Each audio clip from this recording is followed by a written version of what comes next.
আসসালামু আলাইকুম। সৈয়দ নুরুজ্জামান চ্যানেল থেকে স্বাগতম জানাচ্ছি।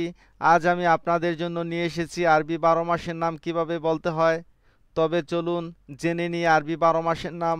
আর সবার প্রতি আমার রিকোয়েস্ট থাকবে, যারা আমাদের চ্যানেলটি সাবস্ক্রাইব না করেছেন, নিচের এর চিহ্ন সাবস্ক্রাইব বাটনটি ক্লিক করে আমাদের চ্যানেলটি সাবস্ক্রাইব করে নেবেন, যাতে করে আমাদের আপকামিং ভিডিওগুলো আপনারা অতি সহজেই পেতে পারেন।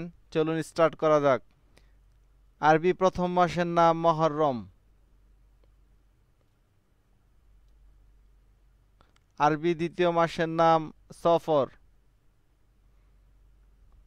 আরবি তৃতীয় মাসের নাম রবিউল আউয়াল।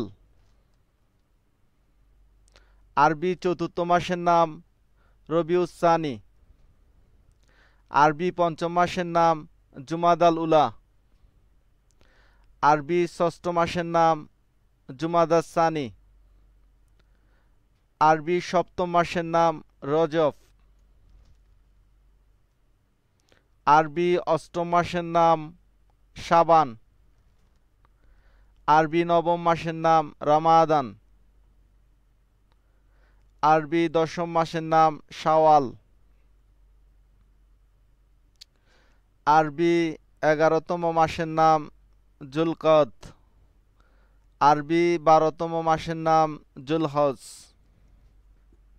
আর ভিডিওটি কেমন লাগলো নিচে কমেন্ট বক্সে কমেন্ট করে জানাবেন। আপনাদের ভালো কিংবা খারাপ লাগা আর নতুন কী ধরনের ভিডিও পেতে চান তাও জানাবেন। আপনাদের সুচিন্তিত মতামতই আমাদের আগামী দিনের পথ চলা। ওকে, সবাই ভালো থাকবেন এই প্রত্যাশায় বিদায় নিলাম। আর দেখা হবে আগামী নতুন কোনো টিউটোরিয়ালে।